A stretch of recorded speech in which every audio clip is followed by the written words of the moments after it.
Hello everyone. तो बेटा हम लोग आज शुरू करेंगे अपनी पार्ट 3। पिछले कई दिनों से हम लोग term 2 of class 12th accountancy का सिलेबस स्टार्ट किए हुए थे। हम लोगों ने पार्ट 1 में से रिटायरमेंट, डेथ और डिसोल्यूशन अभी हाल ही में ख़त्म किया। उसके बाद हम लोगों ने इशू ऑफ डिवेंचर्स भी अपना फिनिश कर लिया था।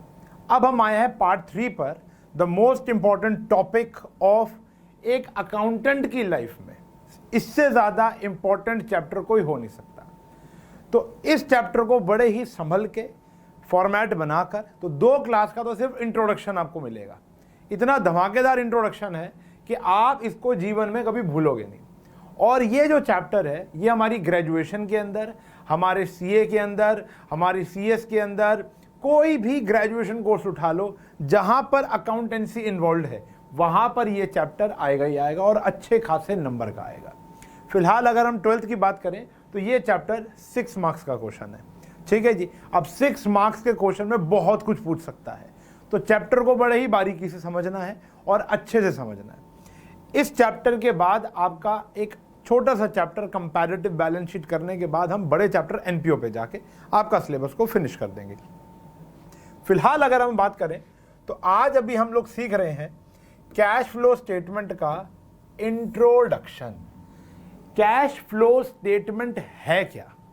What do you mean by the term cash flow statement? चलो भैया, कैश का मतलब तो हो गया पैसा। कैश हो यानी रोकड़ा, या इसके अंदर कैश तो आएगा ही आएगा, इसके अंदर बैंक तो आएगा ही आएगा, इसके अंदर कैश और बैंक इक्विवेलेंट भी आएंगे। Cash and bank equivalent. ये भी कैश एंड बैंक इक्विवेलेंट होते क्या है समझेंगे। ध्यान समझना कि कैश और बैंक इक्विवेलेंट चीजें क्या होती हैं। देखो, कैश तो हो गया जो हमारे पास रोकड़ा है यानी पैसा है। एक हो गया बैंक। बैंक यानी हमारे बैंक अकाउंट के अंदर कितना पैसा है। एक बिजनेस में वैसे हम कंपनी की बात कर रहे हैं, लेकिन ये एक ऐसी टर्म है जो किसी के ऊपर भी एप्लीकेबल है। तो जो कैश है वो तो कैश है, जो बैंक है वो बैंक में पड़ा हुआ पैसा है, चाहे वो हमारे सेविंग बैंक अकाउंट में हो, चाहे वो हमारे करंट बैंक अकाउंट में हो। बिजनेस है वैसे करंट बैंक अकाउंट की बात होती है, चाहे वो आरडी अकाउंट में हो, एफडी अकाउंट में हो, पीपीएफ अकाउंट में हो। कितने सारे टाइप के अकाउंट होते हैं, वहां पर पैसा हो उसको बोलते हो बैंक। और एक होता है कैश एंड कैश इक्विवेलेंट। देखो, कैश तो हो गया कैश, और कैश इक्विवेलेंट क्या हो गया समझो। कैश इक्विवेलेंट, क्योंकि सबसे इंपॉर्टेंट चीज हमारे चैप्टर में यही लगेगी। कैश इक्विवेलेंट यानी ऐसी चीज जो कैश से मिलती जुलती है। अब कैश से मिलती जुलती चीजें क्या होती हैं? देखो, अभी हम इसी पेज को खराब कर देंगे। हमारा जो पहला टाइटल्ड पेज है ना, उसी को हम लोग आज पढ़ने वाले हैं। तो जो कैश एंड कैश इक्विवेलेंट चीज है, उसके अंदर जो चीज सबसे पहले आती है वो आती है जितने भी आपकी जेब में चेक पड़े हुए हैं, जितने भी आपकी जेब में डिमांड ड्राफ्ट पड़े हुए हैं। आगे आने वाली डेट का डिमांड ड्राफ्ट भी हो सकता है और चेक आगे आने वाली डेट के भी हो सकते हैं। जितनी भी इन्वेस्टमेंट्स हैं आपके पास, लेकिन इन्वेस्टमेंट कौन सी प्रकार की? जो शॉर्ट टर्म है। मान लो शेयर बाजार में आपने पैसा लगा रखा है, आपके पास डीमैट अकाउंट है और आपके उस डीमैट अकाउंट के ऐप पर, बतेरे सारे ऐप आजकल मार्केट में है, उस ऐप पे आपको मान लो 15 लाख रुपए दिखाई दे रहे हैं कि आपने इन 10 कंपनियों में, इन 20 कंपनियों में 15 लाख रुपए इन्वेस्ट कर रखे हैं। विद अ 1 क्लिक आप वो पैसा अपने अकाउंट में ट्रांसफर कर सकते हो। 1 दिन 2 दिन के अंदर आपका पैसा आपके पास आ जाएगा। लेकिन मान लो अगर आपने एक प्रॉपर्टी में इन्वेस्ट कर रखा है, तो जरूरी नहीं है कि पैसा 2 दिन में एनकैश हो जाएगा। भैया, पहले तो बायर ढूंढना पड़ेगा, रेट का तोल मोल होगा, और बायर अगर मिल भी गया तो आपको पता ही है, अगर हम एक प्रॉपर्टी किसी को बेचते तो उसको थोड़ा समय देना पड़ता है पैसा देने के लिए। तो उसको 1 से लेकर 2 से लेकर 3 महीने भी हम दोगे, तो वो शॉर्ट टर्म तो है, लेकिन वो कैश एंड कैश इक्विवेलेंट नहीं है। इक्विवेलेंट वो चीज है जो हाईली लिक्विड होगी। हाईली लिक्विड का मतलब क्या होता है? जो आज कल या परसों तक हमारे पास एनकैश हो जाए। शेयर बाजार सबसे इंपॉर्टेंट चीज है। शेयर बाजार सबसे बढ़िया एग्जांपल है इसका कि आपने शेयर में, डिवेंचर्स में पैसे लगा रखे हैं, बॉन्ड्स में पैसे लगा रखे हैं, आपने उसको क्या रखा है, या म्यूचुअल फंड्स में आपने पैसे लगा रखे, इट्स ऑल सेम थिंग। आपने उसको क्या रखा है कि 15 लाख रुपए मैंने यहां पर इन्वेस्ट कर रखे हैं। विद 1 क्लिक, एक क्लिक से आपके अकाउंट में पैसा क्रेडिट हो जाएगा जब आप बोलोगे मुझे शेयर को बेचना है। फायदा नुकसान की बात बाद में है, लेकिन जब आपको जरूरत होगी पैसा आपको मिल सकता है। तो ये होता है बेटा इन्वेस्टमेंट। इन सारी चीज़ों को बोलते हैं cash and cash equivalent. Cash तो है ही है, बैंक भी कैश के ही बराबर होता है और ये सारी चीज़ें भी कैश के ही बराबर मानी जाती है। प्लास्टिक मनी, क्रेडिट कार्ड भी आप कह सकते हो, लेकिन वो लोन हो जाएगा। लेकिन जो प्लास्टिक मनी होता है वो भी कहीं ना कहीं कहाँ आता है, हमारा कैश एंड कैश इक्विवेलेंट में। भाई हमारी जेब में कैश नहीं है लेकिन डेबिट कार्ड है, पेटीएम बैलेंस है, फोन पे बैलेंस है, तो ये सारी चीजें आजकल कैश एंड कैश इक्विवेलेंट मानी जाती है। कैश तो समझ में आ गया। फ्लो मतलब बहाव। फ्लो का मतलब होता है बहाव। बहाव मतलब आना और बहाव मतलब जाना, आना और जाना, यानी इनफ्लो और एक आ गया हमारा जी आउटफ्लो। बात समझ में आ गई? इनफ्लो और आउटफ्लो। जब हमारे बिजनेस में पैसा आता है उसको आप बोलते हो इनफ्लो, चाहे जहां मर्जी से आए। ट्रांजैक्शंस बहुत नेचर की होती है, वी ऑल नो दैट। पहली होती है रेवेन्यू नेचर की, दूसरी होती है कैपिटल नेचर की। पैसा रेवेन्यू नेचर से भी आ सकता है और पैसा कैपिटल नेचर से भी आ सकता है। रेवेन्यू नेचर का मतलब क्या होता है, 2 मिनट लगा के सुन लेते हैं क्योंकि पूरे चैप्टर में इस्तेमाल होगा। टॉपिक का नाम इंट्रोडक्शन, तो आज सारा इंट्रोडक्शन लेकर हम बैठ जाएंगे। तो रेवेन्यू नेचर की ट्रांजैक्शन वो होती है जो हमारे बिजनेस से जनरली मिलती है। जैसे फॉर एग्जांपल एक दूध वाला, जो वो दूध बेचता होगा, तो जो पैसा आता होगा वो रेवेन्यू ऑपरेशन से आता है। लेकिन जरूरी नहीं है दूध वाले को पैसा सिर्फ दूध बेचकर आता हो, उसको ब्याज आ रहा है वो भी रेवेन्यू ऑपरेशन ही है, ठीक है, वो भी क्या है, रेवेन्यू इनकम है। उसको मान लो रेंटल इनकम आ रही है, वो भी क्या है, रेवेन्यू इनकम है। अच्छा, अब दूध वाला खर्चा भी कर रहा है कहाँ पे, माल खरीदने में, दूध खरीदने में। अब खुद तो दूध देगा नहीं दूध वाला भैंस से ही दूध निकालेगा या किसी कंपनी से दूध खरीदेगा। तो अगर दूध वाला दूध खरीदने के लिए भी पैसे दे रहा है तो माल खरीद रहा है, तो उसको बोलते हैं आउटफ्लो ऑफ कैश। वो कौन सी ट्रांजैक्शन है, रेवेन्यू ट्रांजैक्शन है। बिजली का बिल भर रहा है, आउटफ्लो। एम्प्लॉय की सैलरी दे रहा है, आउटफ्लो। समझ में आ रहा है? दुकान का रंग रोगन करा रहा है, आउटफ्लो। तो ये सारी चीजें हो गई आउटफ्लो। लेकिन एक कैपिटल आउटफ्लो भी हो सकता है। मान लो उसने अपनी एक प्रॉपर्टी बेच दी तो पैसा आएगा, तो उसको बोलते हैं इनफ्लो, लेकिन वो एक कैपिटल इनफ्लो है, उससे उसका एक असेट का नुकसान हो गया, खत्म हो गया।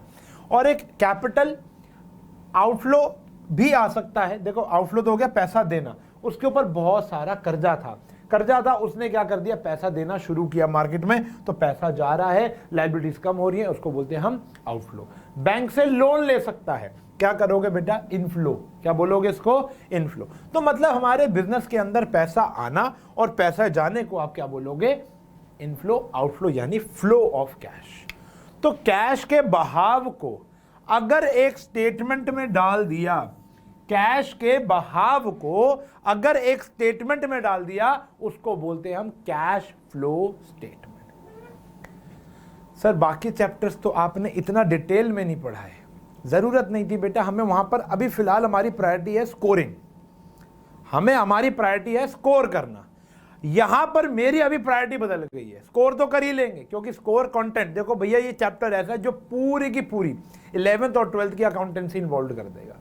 हर चीज आनी चाहिए तब जाके चैप्टर स्टार्ट करना चाहिए, खास करके कंपनी अकाउंट्स, ठीक है जी।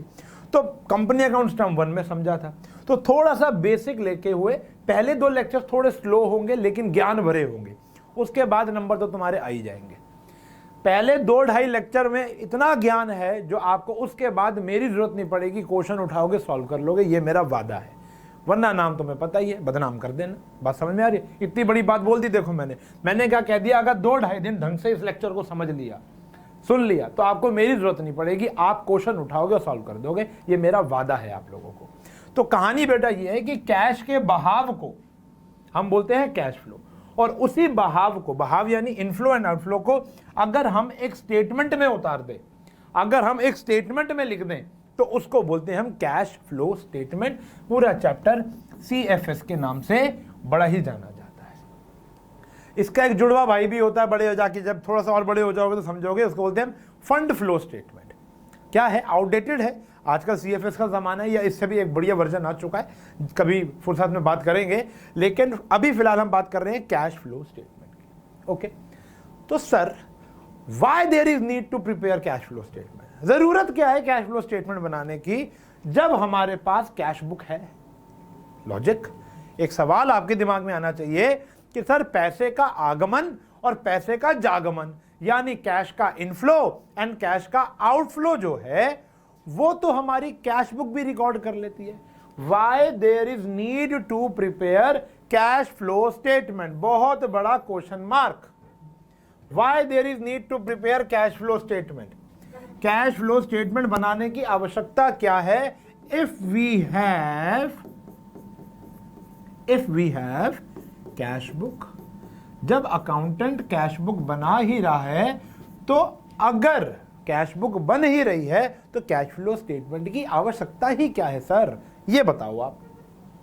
लॉजिक है ना मेरी बात में दम? तो सुनो भैया, लॉजिक क्या है।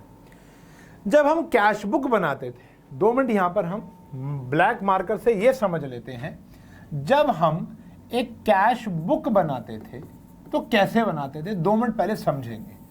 हम कैश बुक इस प्रकार बनाते थे, चाहे वो 2 कॉलम होती थी, चाहे वो सिंगल कॉलम होती थी।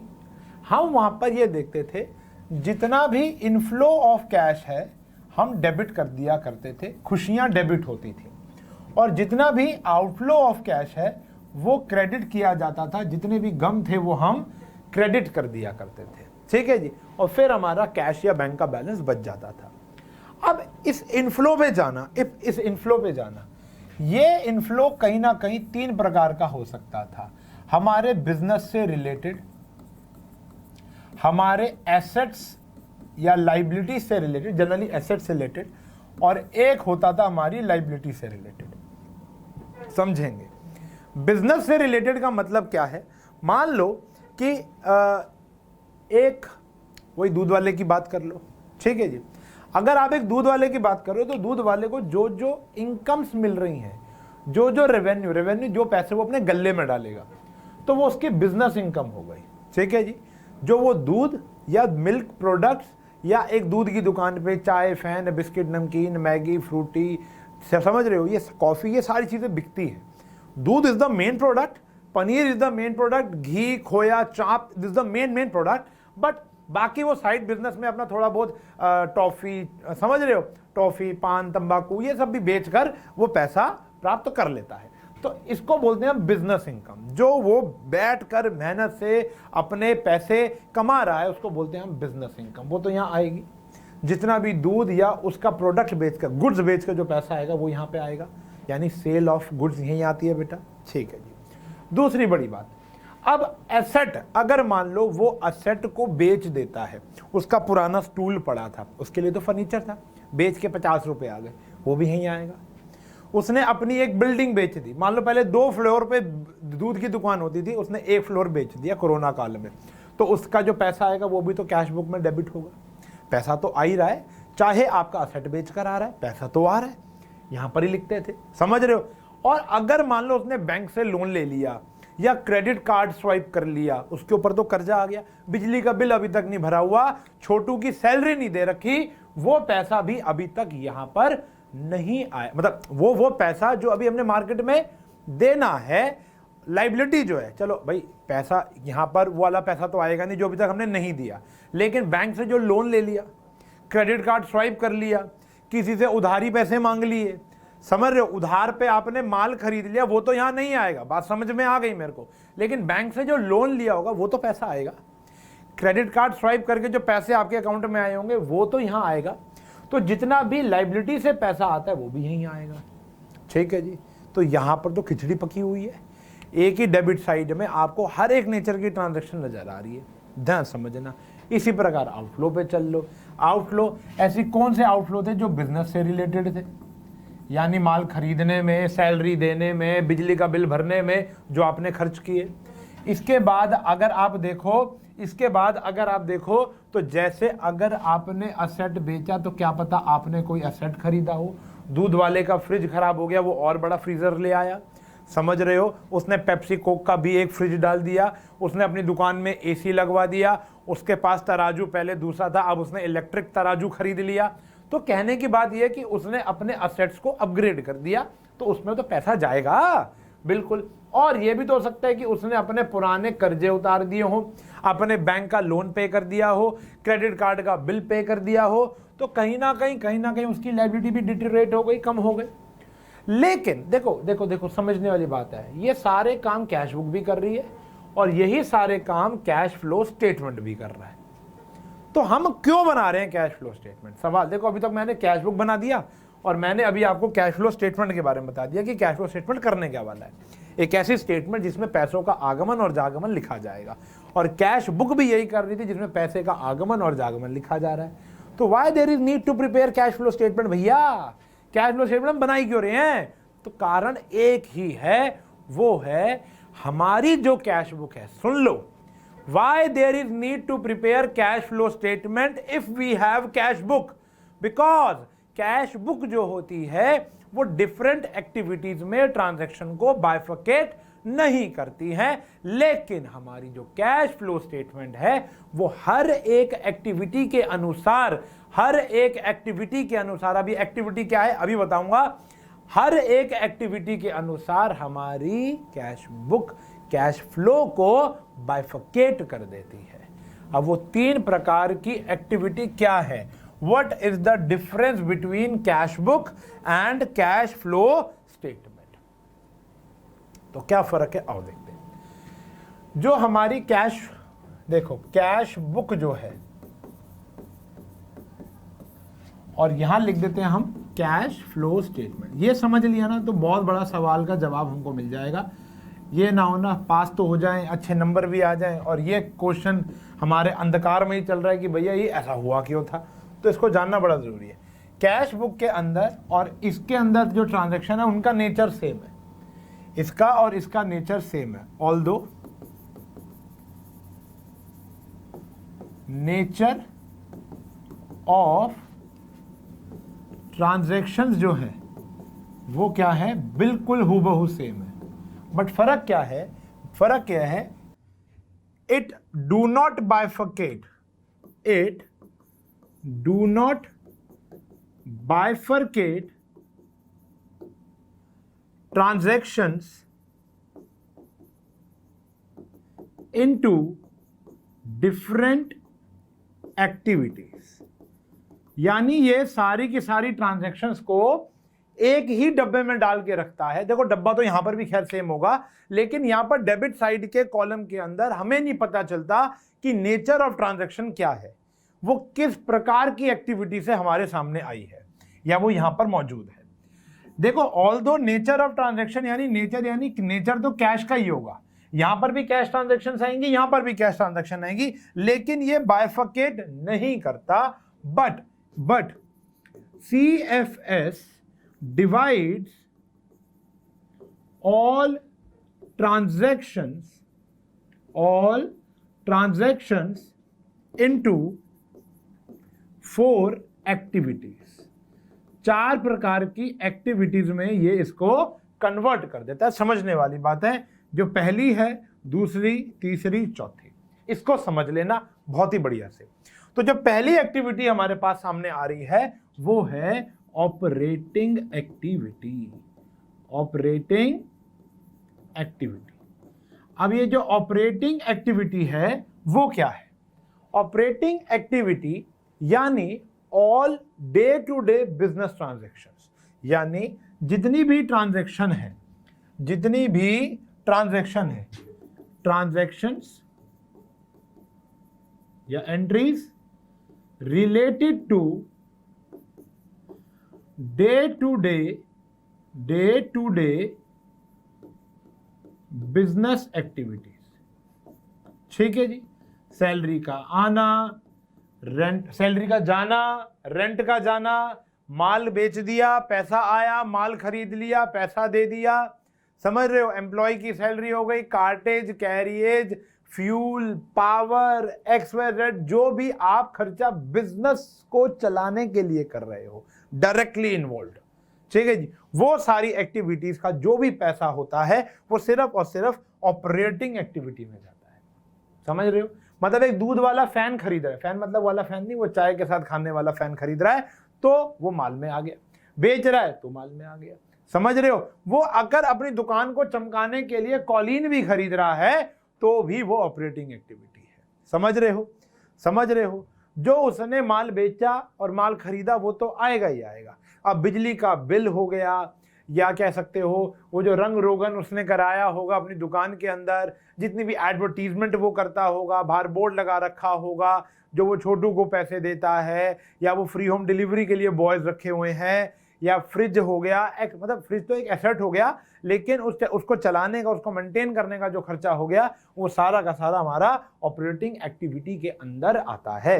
तो कैश फ्लो स्टेटमेंट में इसका हेड अलग ही बनता है। तो इसके नीचे वही वाली ट्रांजैक्शन आएगी जो बिजनेस से रिलेटेड है, एरी गैरी नहीं होगी। फिर बात समझ में आ गई? क्लियर है? चले, जो ये काम नहीं करता, इसलिए हमारे को नीड है इस एक्टिविटी को पहचानने की कि हमारा बिजनेस ट्रांजैक्शन से कितना पैसा आया और कितना पैसा गया, कि ताकि पता चलना चाहिए कि हम फायदे में है नुकसान। ऑल दो कैश फ्लो स्टेटमेंट हमको फायदा नुकसान नहीं बताएगा, ये सिर्फ ये बताएगा कि जितना पैसा, जितना टर्नओवर, जितना रेवेन्यू, जितना रोकड़ा हमारे पास आया है और गया है पूरे साल, वो किन किन एक्टिविटी के ऊपर बेस्ड था। दूसरा हमारा जो एक्टिविटी यहां पर आती है वो आती है इन्वेस्टिंग एक्टिविटी। इन्वेस्टिंग एक्टिविटी, अब इन्वेस्टिंग से यहां पर मतलब है कि आप बिजनेस में कितना इन्वेस्ट कर रहे हो। इन्वेस्टिंग से यहां पर मतलब है बिजनेस में, यानी जो मैंने बिजनेस में पैसा इन्वेस्ट कर रखा है। मान लो मेरा बिजनेस चल रहा है, मैंने एसी खरीद रखे हैं, मैंने पंखे खरीद रखे हैं, मैंने ये स्क्रीन खरीद रखी है, मैंने ये कैमरा खरीद रखा है, समझ रहे हो? तो ये लाइट्स जो खरीद रखी है, या जो ये मेरे सामने जो पीसी पड़ा हुआ है वो जो मैंने खरीद रखा है, जो लैंड एंड बिल्डिंग मैंने खरीद रखी है, या जो मैं खरीदूंगा इस साल, या जो मैं बेचूंगा इस साल, वो सारी इन्वेस्टिंग एक्टिविटी। यानी all transaction related to sale purchase of assets, all transaction related to sale and purchase of assets. Assets को सेल परचेज करने के लिए जो पैसा आएगा और जाएगा, आपने एक नई प्रॉपर्टी खरीद ली, वो भी यहीं आएगी, आपने पुरानी प्रॉपर्टी बेच दी, वो भी यहीं, बिजनेस से रिलेटेड। समझ, ऑब्वियस बात है, बिजनेस का कैश फ्लो बनाएंगे, अपने घर का कौन ही बनाता होगा, मूर्ख ही होगा जो घर का कैश फ्लो बना रहा है। अच्छा, बना रहा है तो मूर्ख तो नहीं कह सकते भाई को, I take my words back, मूर्ख तो नहीं कहेंगे, वो महामूर्ख होगा। अरे घर का कौन ही करता होगा यार, पता नहीं, मैं तो नहीं करता और मैंने किसी को देखा नहीं हुआ। बिजनेस का करते हैं हम लोग, सारे बिजनेस का करते हैं, ठीक है जी। हाँ, बिजनेस का हम घर का लेखा जोखा रख सकते हैं, लेकिन वो कैश फ्लो कौन बनाएगा वो तो नहीं पता मुझे। तो इन्वेस्टिंग की अगर बात की जाए तो all transaction related to sale and purchase of assets, ठीक है जी। एसेट कौन से बेटा? फिक्स एसेट की बात हो रही है, लॉन्ग टर्म एसेट्स की बात हो रही है, माल वाल नहीं, माल वाल तो ऊपर आ गया। फिर तीसरा जो हमारे पास हेड आता है वो आता है फाइनेंसिंग। अब कोई भी बिजनेस चलेगा वो फाइनेंस से चलेगा। मोर ओवर छोटे बिजनेस तो घर के पैसों से चल जाते हैं, या जो बिजनेस के पैसे कमाओगे वही बिजनेस में आप री इन्वेस्ट करते रहोगे तो चल जाएगा। लेकिन जो बड़ी बड़ी कंपनीज होती हैं उनको पैसा मार्केट से उठाना पड़ता है, फंडिंग की हमेशा जरूरत पड़ती है, चाहे वो इक्विटी से पैसा ले, चाहे वो डेट से पैसा लें। You know, equity and debt, share capital, debenture में मैंने आपको पढ़ाया था, नहीं पढ़ाया तो भैया अभी वक्त नहीं है, पूरी लेक्चर दे देंगे इक्विटी के बारे में जब समय होगा। तो इक्विटी अपनी डाइल्यूट कर देना, यानी अपनी कंपनी का मालिकाना हक किसी और को देकर पैसा ले लेना, या लोगों से, बैंक से, आम जनता से, किसी और इन्वेस्टर से पैसा डेट के रूप में यानी डिबेंचर या लोन लेकर पैसा ले लेना। अच्छा, सिर्फ पैसा लेना नहीं, आप उनको रीपे भी कर सकते हो इसी एक्टिविटी के अंदर, यानी raising and repayment of loans and liabilities. हाँ जी, क्या है? Raising and repayment, raising and repayment of loan और लाइबिलिटीज। तो जितनी भी लाइबिलिटीज या लोन का रीपेमेंट होता है वो हमारा फाइनेंसिंग एक्टिविटी में आता है, यानी procurement and repayment of loan and liabilities, ठीक है जी। या वो इक्विटी भी हो सकता है, बायबैक ऑफ शेयर्स कर लिए, या लोगों को शेयर देकर पैसा ले लिया, बैंक से लोन ले लिया, या बैंक का उधार वापसी कर दिया, वो सारा का सारा हमारा फाइनेंसिंग एक्टिविटी के अंदर आ जाएगा। और लास्ट आता है कैश एंड कैश इक्विवेलेंट। अरे कुछ पैसा आपके पास पड़ा भी होगा और कुछ पैसा आपके पास बच भी गया होगा आपके बैंक अकाउंट में। देखो, कहीं तो मिनिमम बैलेंस के रूप में ही पड़े रहते हैं। अब एक अकाउंट खोलोगे, उसमें मिनिमम बैलेंस आपको मान लो 20,000, 25,000, 10,000, 5,000 रखना ही पड़ता है। तो वो भी इसी के अंदर आएगा, कैश एंड कैश इक्विवेलेंट। समझ रहे हो? या जो पैसा हम लोगों ने पीपीएफ अकाउंट में रख रखा है, या जो पैसा हमारे पास कैश के रूप में ऑफिस के अंदर पड़ा हुआ है, वो सारी चीजें क्या होती हैं बेटा? हमारी कैश एंड कैश इक्विवेलेंट। तो हमारा जो कैश फ्लो है वो इन चार चीजों में बाइफरकेट कर देता है। ऑल्दो जो हमारी कैश बुक है वो ऐसा कुछ बाइफरकेशन नहीं करती, बात समझ में आ गई? चलें आगे, पक्का? अच्छा जी, नेक्स्ट स्टेप क्या है सर? अब देखो, नेक्स्ट स्टेप आने वाले 2 दिन हम क्या सीखने वाले हैं। नेक्स्ट स्टेप हमारे साथ रहेगा बेटा format of cash flow statement. Sir ये तो किताब में दिया हुआ, याद कर लें। कर सकते हो, याद होगा, समझ नहीं आएगा, आई प्रॉमिस, ये मेरा प्रॉमिस है। तो format of cash flow statement आज इनिशियली स्टेज पर, देखो इनिशियली स्टेज पर मैं इसको यहाँ पर प्रिपेयर करूंगा, उसके बाद मैं यहाँ बनी स्लाइड भी लेकर आ सकता हूँ। ठीक है जी, देखो कुछ स्लाइड्स में यहाँ पर एक आध बनी भी लेकर आया हूँ, समझ रहे हो? मतलब अच्छा, सॉरी,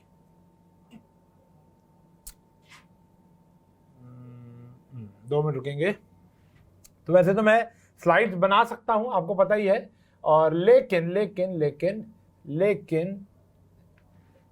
मजा जो है ना, फील जो है, वो खुद से लिखने में है। तो इनिशियली जो हमारा ऑपरेटिंग एक्टिविटी है उसमें दम है, बाकी तो हम आपको दिखाएंगे, जल्दी जल्दी भी काम कर सकते हैं। ऑपरेटिंग एक्टिविटी का फॉर्मेट को हमें दिल से समझना है, उसका एक कारण है। देखो भैया, जो कैश बुक है, समझना, आज हम बनाना शुरू कर रहे हैं अपना थोड़ा बहुत cash flow statement. Cash flow statement का फॉर्मेट होता है, एक सेकेंड, कैश फ्लो स्टेटमेंट का जो हमारा फॉर्मेट होता है वो होता है इस प्रकार, cash flow statement as on, यहां डेट आ जाएगी, और हमारा जो पहला काम स्टार्ट होगा वो एक्टिविटीज से होगा। किससे होगा बेटा? एक्टिविटी। कौन सी एक्टिविटी? Operating activity. ठीक है जी, ये अभी समझ लो, आज हम कुछ भी नहीं पढ़ रहे, आज तो हमने सबसे बड़ा प्रश्न का जवाब हमको मिल गया, और उस प्रश्न का जवाब क्या था कि कैश बुक और कैश फ्लो में फर्क क्या है। ठीक है जी, what is the basic difference between cash book and cash flow statement. तो ये आज का हमारा मेन मुद्दा था। अब अगर हम बात करें format of cash flow statement की, तो format of cash flow statement के अंदर 4 टुकड़ों में बटेगा। ठीक है जी, पहला होगा ए टुकड़ा, दूसरा होगा बी टुकड़ा, फिर सी, और लास्ट में आएगा डी। जो ए टुकड़ा है वो सबसे बड़ा टुकड़ा है, जो ए वाला पार्ट है वो सबसे बिगेस्ट पार्ट है, और वो है बेटा हमारा ऑपरेटिंग एक्टिविटी का। अब अगर हम थोड़ी सी अपनी अकल दौड़ाएं, cash book statement, cash book के अंदर जब पैसा आता था तो हम लिखते थे डेबिट साइड, जाता था तो हम लिखते थे क्रेडिट साइड, यानी सिर्फ कैश ट्रांजैक्शन आएंगी, क्योंकि हम बना ही क्या रहे हैं बेटा? Cash flow statement. बात समझ में आ रही है? लेकिन जब हम कैश फ्लो स्टेटमेंट बनाते हैं तो एक बात का आपको ध्यान रखना है कि ये हमेशा इनडायरेक्ट अप्रोच से बनाया जाएगा। अब what do you mean by the term indirect approach?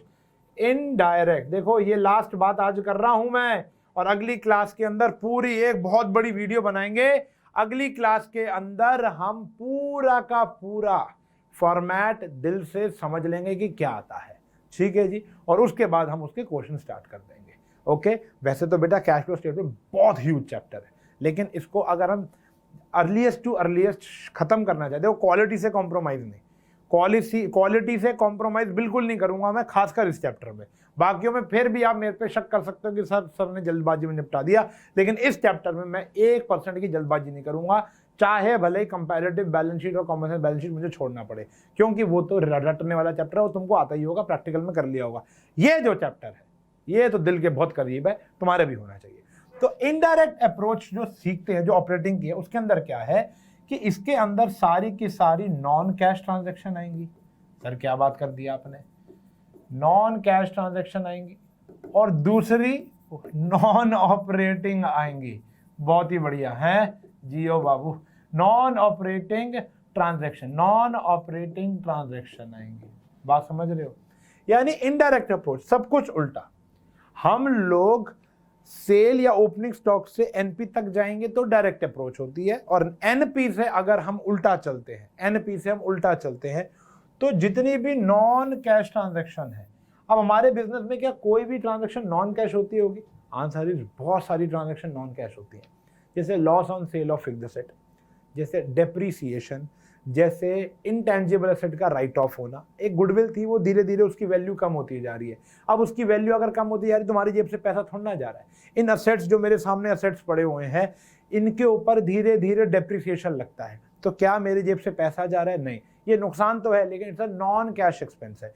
तो नॉन कैश ट्रांजेक्शंस होती हैं, वो हमको यहाँ पर कंसिडर करनी है, जबकि हम बना क्या रहे हैं? Cash flow statement. तो ये एक छोटी सी बीमारी तो इसमें है, और ये मैं आपको बताता हूँ सिर्फ ऑपरेटिंग एक्टिविटी करने में मेहनत है। उसके बाद this is easy, this is super easy. तो सबसे मुश्किल वर्ड देखो, एक टीचर के मुंह से गलत हो जाता है। सबसे इंपॉर्टेंट कह सकते हो, सबसे क्रूशियल और सबसे ज्यादा ध्यान देने वाली जो ट्रांजैक्शंस हैं वो ऑपरेटिंग एक्टिविटी के अंदर आएंगी। क्यों?